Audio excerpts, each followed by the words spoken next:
कि मेरे बड़े भाई और राष्ट्रीय प्रवक्ता प्रेम शुक्ला जी सबसे पहले बंगाल में जो चिंताजनक स्थितियां निर्माण हुई है उसके ऊपर भारतीय जनता पार्टी की ओर से अपना वक्तव्य रखें। धन्यवाद शहजाद जी। मित्रों, आपका हार्दिक स्वागत है। जिस तरह से बंगाल में ममता बनर्जी के राज में संदेश खाली के गुंडे जिस तरह से महिलाओं का मंगलसूत्र नोच रहे हैं और मंगलसूत्र नोचने वाले शाहजहां शेख जैसे बलात्कारी को जिस तरह का संरक्षण सुश्री ममता बनर्जी की सरकार ने दे रखा था, उस पर जैसे ही शाहजहां शेख सीबीआई के हिरासत में गया तो जो शाहजहां शेख शहंशाहों की तरह अदाएं पेश कर रहा था पुलिस की हिरासत में, वही शाहजहां शेख किस तरह का विलाप करते हुए पाया गया, ये पूरी दुनिया ने देखा। और संदेश खाली में उसके विलाप का जो कारण है, वह उस कारण को कल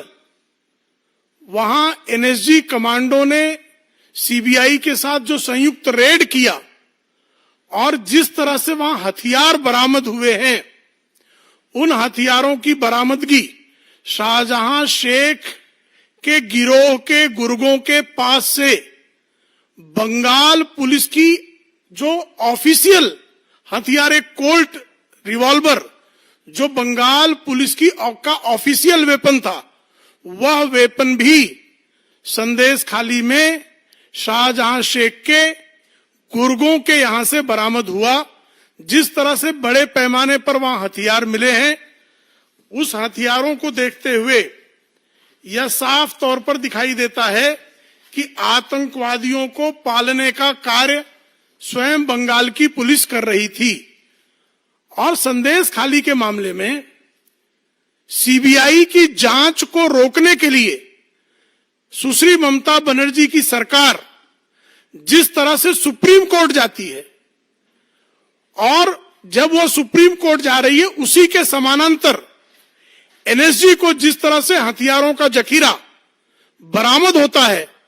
और हथियारों का जखीरा बरामद होने के बाद भी जिस तरह से बंगाल की सरकार आतंकवादियों के साथ खड़ी होते हुए नजर आती है, वह साफ संदेश दे रहा है कि किस तरह से अराजकता के मुहाने पर बंगाल बैठा हुआ है और स्वयं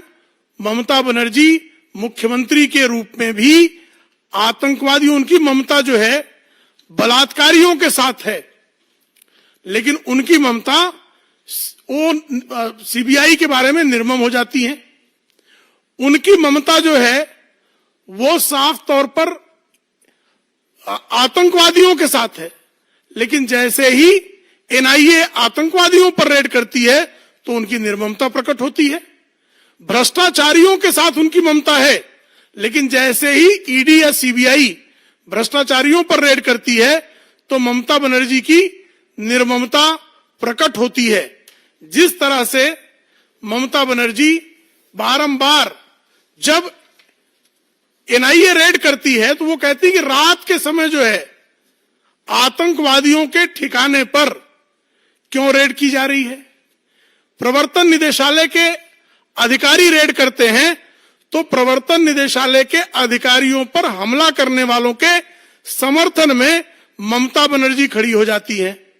सीबीआई के अधिकारी रेड करते हैं और करोड़ों करोड़ रुपए नकदी बरामद होती है, भ्रष्टाचारी के समर्थन में ममता बनर्जी खड़ी हो जाती हैं, लेकिन सीबीआई के समर्थन में एक वाक्य बोलने का वह कार्य नहीं करती हैं। तो ऐसे में ममता के राज में ना तो मां सुरक्षित है, न माटी सुरक्षित है, न मानुष सुरक्षित है। वहां पर सुरक्षित है तो शाहजहां शेख जैसा बलात्कारी सुरक्षित है, वहां सुरक्षित है तो आतंकवादी सुरक्षित है, वहां सुरक्षित है तो ईडी पर हमला करने वाले गुंडे सुरक्षित हैं। तो ऐसी जो सुरक्षा का कवच बारंबार ममता बनर्जी के यहां से मिल रहा है। आज आवश्यकता है कि ममता बनर्जी यह इस बात का उत्तर दें कि जो एनएसजी के कमांडो ने जिस तरह से वहां हथियारों की बरामदगी की है, इन हथियारों की बरामदगी के बाद क्या उनको सीबीआई की जांच रोकने का, कोई सुप्रीम कोर्ट में जाने का किसी भी प्रकार का कोई नैतिक अधिकार है क्या? क्या मुख्यमंत्री के रूप में वह इस तरह के हथियारों को उनकी पुलिस प्रश्रय देने का काम कर रही है? क्या उनकी पुलिस ने राजनीतिक निर्देश पर शाहजहां शेख के गुर्गों को उन्होंने बंगाल पुलिस की आधिकारिक हथियार सौंपे हैं क्या? जिस बंगाल में नेताजी सुभाष चंद्र बोस का शौर्य जो है प्रदर्शित होता था,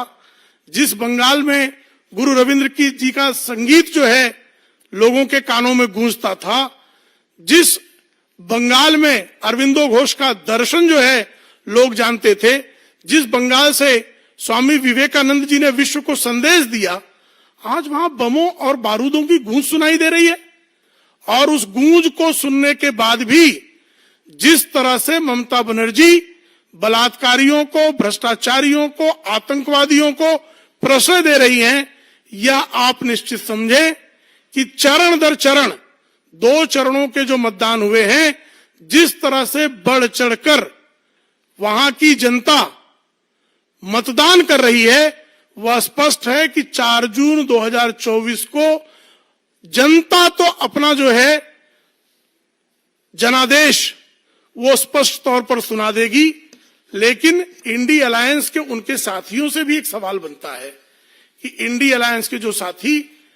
छोटे छोटे मुद्दों पर भी टिप्पणी करते हैं, ट्वीट करते हैं, संदेश खाली के लोग, बंगाल के लोग और इस देश के न्यायप्रिय जनता यह पूछना चाहती है कि संदेश खाली का क्या संदेश ममता की निर्ममता पर क्यों चुप हैं राहुल, स्टालिन, उद्धव और अखिलेश? यह सवाल इस देश की जनता का है, बंगाल की जनता का है, भद्रलोक का सवाल है। इसका उत्तर पूरे इंडी अलायंस को देने की आवश्यकता है। धन्यवाद।